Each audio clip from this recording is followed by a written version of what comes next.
ইদ্রিস আলাইহিস সালামের সঙ্গে দেখা করার জন্য, বন্ধুত্ব করার জন্য কি আসছে? আজরাইল আসছে। মিয়া ইদ্রিস আলাইহিস সালামের বাড়িতে আসছেন, বলতেছে ও নবী ইদ্রিস, তোমার ঠিকানা লইয়া তোমার বাড়িতে চলে আসলাম। কয় কেন আসলা? কয় তোমার সঙ্গে আমি বন্ধুত্ব করব। আপনারা একটু চিন্তা করিয়া দেখেন, ইদ্রিস নবীর সঙ্গে আজরাইল বন্ধুত্ব করব। আজরাইল বলতেছে ও নবী গো, তোমার সঙ্গে আমি একটু বন্ধুত্ব করতে চাই। কয় বন্ধুত্ব করবার শর্ত আছে। কয় কি শর্ত?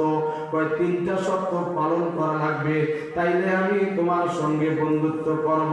কয় এক নাম্বার শর্ত কি? কয় এক নাম্বার শর্ত হলো তুমি যে মানুষকে মারো, আমারে একবার মাইরা দেখাইবা। ইদ্রিস নবী আজরাইলকে কয় আল্লাহ তো তোমাকে মারার ওয়াদা করে নাই, আল্লাহর কাছ থেকে অনুমতি আনো, অনুমতি নিয়ে আসো।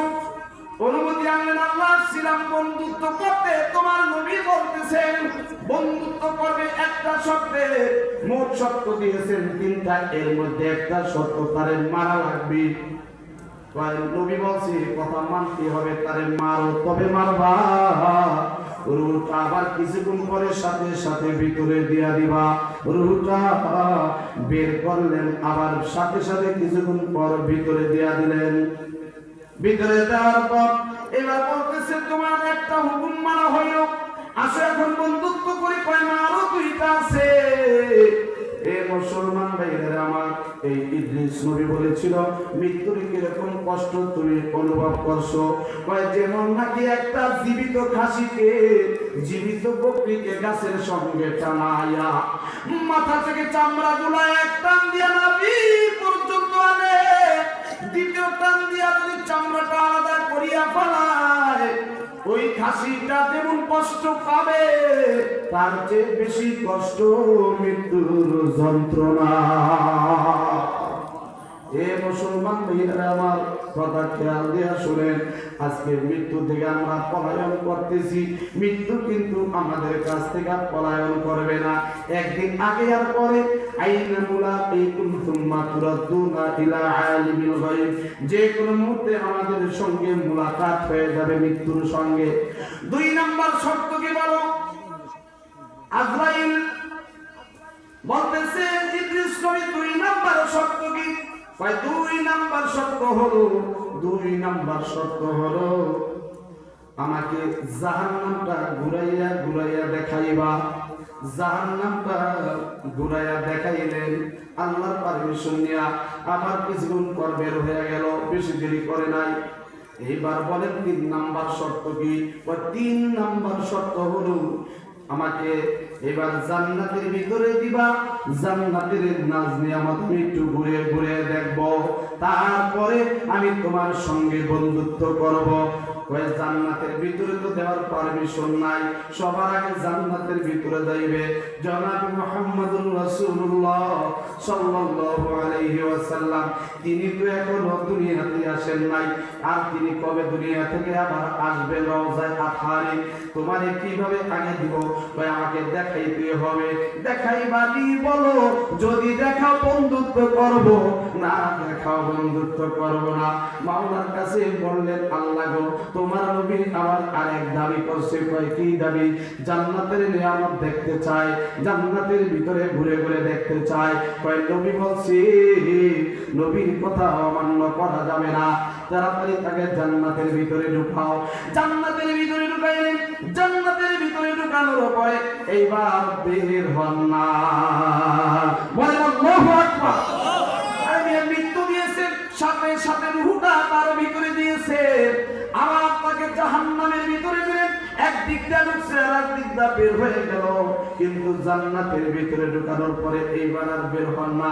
এখন এত দূরে চলে গেছি, আজরাইল বাইরে বইয়া, এখন তাকে দেখতেও আসে না, নবীরে দেখাও যায় না, ডাক দিয়া যে বের করবে দেখাও যায় না। আজরাইল জান্নাতের চারদিকটা ঘুরতেছে। এইবার আল্লাহ তাআলার কাছে আমি কি একটা অর্ডার নিয়ে আসছিলাম বন্ধুত্ব করার লিগা, এটা আমারে মনে হয় বড় বিপদে ভালাইয়া দিব। আল্লাহ আমি তো ধরা খাইতেন যে অবস্থাটা কি হয়েছে, তোমার নবী এত দূরে চলে গেছে, এখন আর দেখা যায় না, জান্নাতের ভিতর থেকে আর মনে হয় জানি বের হবে না। কয় কি বলো? কয় দেখো খোঁজ খবর নিয়ে কই আছে, চারদিক হাতে আর ঘুরে আর ডাকে ইদ্রিস কইয়া ডাক দিতেছে। কিছু অনেক দীর্ঘ সময়ের পরে ইদ্রিস আলাইহিস সালাম এইবার জানলা দিয়ে কথা বলে, দরজার কাছে যায় না, জানলা দিয়ে কথা বলে। কয় কি আজরাইল কেন ডাকছো? কয় তুমি মৃত্যু দিলাম, সঙ্গে সঙ্গে তোমার ভিতরে রূহ দিয়া দিলাম, জাহান্নামের ভিতরে ঢুকাইলাম, এক দিকটা ঢুকাইলাম আর এক দিকটা পাশ করে বের হয়ে গেলাম, কিন্তু জান্নাতের ভিতরে আসার পরে এখন তুমি বের হও না কেন?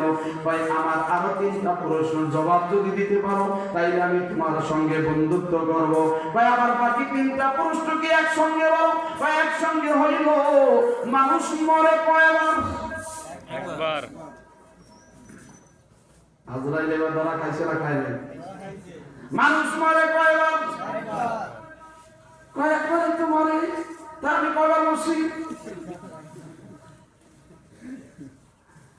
একবারই মরছেন, তাহলে আবার কি? মানুষ জাহান্নামে যায় কয়বার? কয় একবারই যায়। কয় যদি বের হয় জাহান্নাম থেকে বের হওয়ার পরে মানুষ কই যায় আপনারা বলেন? জান্নাতে। জান্নাতে যায়। জাহান্নাম থেকে বের করে কই নিব? জান্নাতে নিব। তাইলে জাহান্নামে কয়বার যায়? কয় একবার। যদি বের হয় তারপরে কই যায়? কয় জান্নাতে। কয় জান্নাতের পরে আবার মানুষ কই যায়? কয় আর কোথাও যাওয়া লাগে না। কয় তাইলে জান্নাতের ভিতর থেকে কি কেউ বের হয়নি? কয় না, সে তো বের হয় না। কয় আমার কি সেই কাজ হয়েছে কিনা? বন্ধুত্ব যদি করো, আসো জান্নাতের ভিতরে আসো, আমি জান্নাতের মধ্যে থেকে আর বের হব না। আল্লাহু আকবার। এটাকে বলা হয় শখের মৃত্যু। শখ করে মৃত্যু হইয়া জান্নাত কামাই করে নিয়ে ফলাইছে। আল্লাহু আকবার। একটু জিকির করি, লা ইলাহা ইল্লাল্লাহ, লা ইলাহা ইল্লাল্লাহ, লা ইলাহা ইল্লাল্লাহ। আরো জোরে, লা ইলাহা ইল্লাল্লাহ, লা ইলাহা ইল্লাল্লাহ, লা ইলাহা ইল্লাল্লাহু মুহাম্মাদুর রাসূলুল্লাহ সাল্লাল্লাহু আলাইহি ওয়াসাল্লাম। জান্নাত এমন সুখের স্থান, ওই ঠিকানায় যদি একবার কেউ ঢুকে দ্বিতীয়বার বের হইতে চায় না।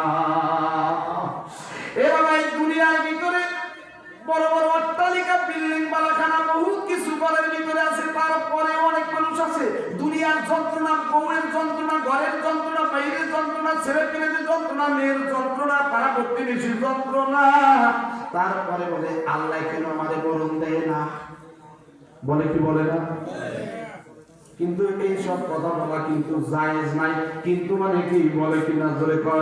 কিন্তু মানুষ জান্নাতে যাওয়ার পরে জীবনে মরতে চাইব না, আর মরাও লাগবে না। আরে মিয়া, জান্নাতের ভিতরে যে ঘুরতে গেলেন, কত বড় জান্নাত, কত বড় জান্নাত। যিনি ছোট্ট একটা জান্নাত পাইবেন, একবারে ছোট, 10টা দুনিয়ার সমান একটা জান্নাত পাইবেন। আপনাদের সুবহানাল্লাহ আওয়াজে বুঝা গেল এটা এত জান্নাত আমরা করব কি? এক যিনি ছোট্ট জান্নাতটা পাইবেন, তার জান্নাতটা হবে কয়টা দুনিয়ার সমান? 10টা দুনিয়ার সমান জান্নাত। 10টা দুনিয়ার সমান মানে এখান থেকে মনোরা পর্যন্ত, ঢাকা পর্যন্ত, ইতালি পর্যন্ত। একজনে কইছিল ইতালি পর্যন্ত হইলে হইতে পারে, কারণ ছেলেরা ইতালি থাকে, এই দূরে বলতেই দিচ্ছি বলছিল আর কি। 10টা দুনিয়ার সমান একটা জান্নাত। তাহলে আপনি যদি গভীর ভাবে ব্রেন দিয়ে চিন্তা করুন, দিমাগে খাটান, এই জায়গা আমার আল্লাহ কোথায় রাখছি? আমাকে 10টা দুনিয়ার সমান একটা জান্নাত, আমার ছেলে সন্তান মেয়েদেরকে 10টা দুনিয়ার সমান, প্রত্যেকের আলাদা আলাদা আলাদা আলাদা আলাদা আলাদা জান্নাত থাকবে, এক একটা ছোট্ট জান্নাত হবে 10টা দুনিয়ার সমান। তাইলে বড় জান্নাত কত বড়?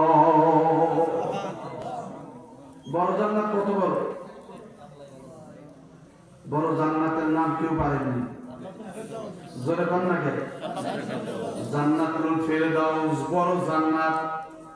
জিবরাইল আমিন একদিন বলেছিলেন, আল্লাহ 10 দুনিয়ার সমান জান্নাতের বিবরণ আমি শুনলাম, কিন্তু জান্নাতুল ফেরদাউসের বিবরণ এত বড় আমি শুনি নাই।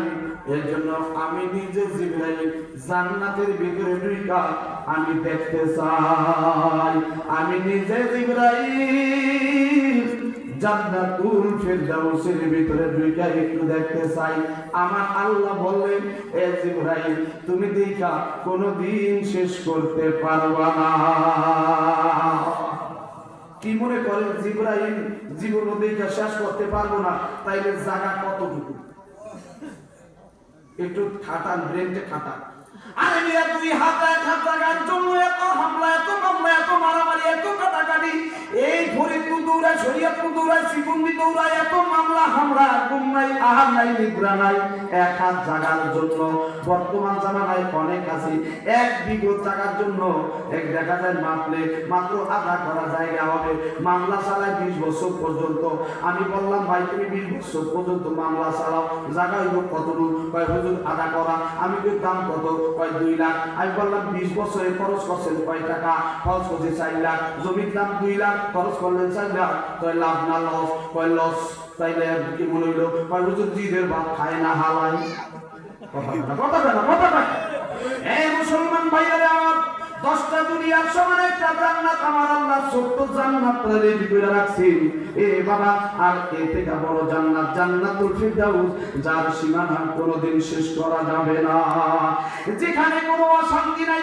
দুনিয়ার মধ্যে কে বলতে পারবে বুকে হাত দিয়া আমি সব দিক দিয়া মিলাইয়া জিরাইয়া শান্তিতে আছি?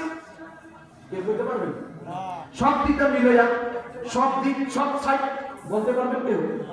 একদিক দানা, একদিক দা অশান্তি আসি কেউ বলতে পারবে না। হয়তোবা বিবি কথা শুনে না, হয়তোবা ছেলে সন্তান কথা শুনে না, হয়তোবা পাড়া প্রতিবেশী ব্যবহার ভালো করে না, হয়তোবা চোরের ভয়, হয়তোবা ডাকাতের ভয়। এদিকটা শরীর শুকায়া যায়, এদিকটা খাইতে পারি না, শরীরের সমস্যা, অসুস্থ, মাথা ব্যথা, পেট ব্যথা, টাকা নাই, পয়সা নাই, এদিকটা অভাব, ওদিকটা অভাব, ওদিকটা স্বভাবের সমস্যা, বিভিন্ন দিকটা এক একজনের এক এক সমস্যা আছে না নাই? এই অবস্থাটা জান্নাতের ভিতরে থাকবে না।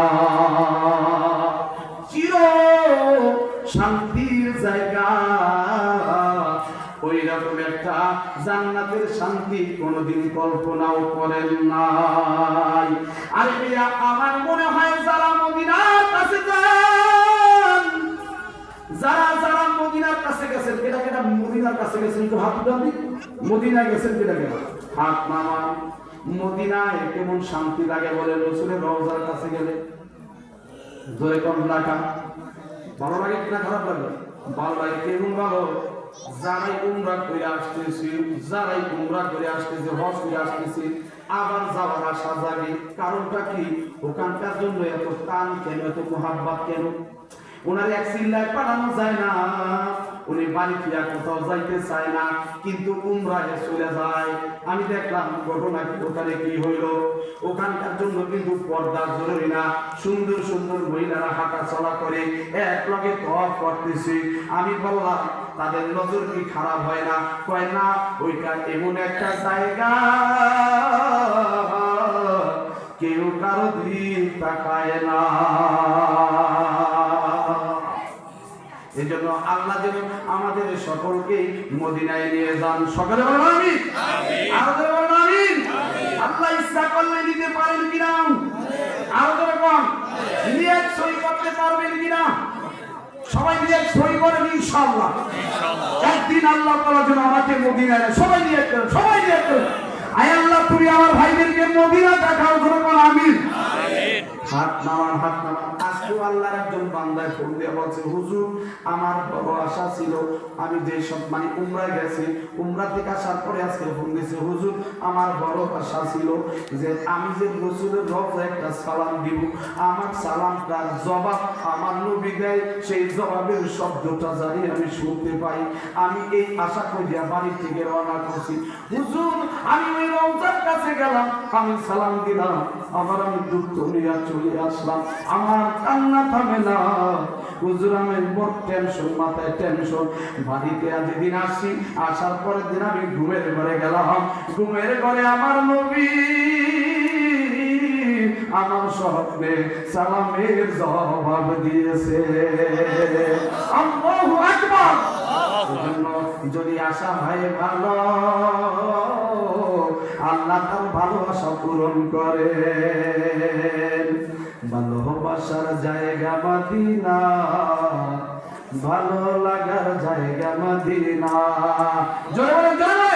ভালোবাসার জায়গা মদিনা, ভালো লাগার জায়গা মদিনা, এত সুন্দর জায়গা কোথাও দেখি না।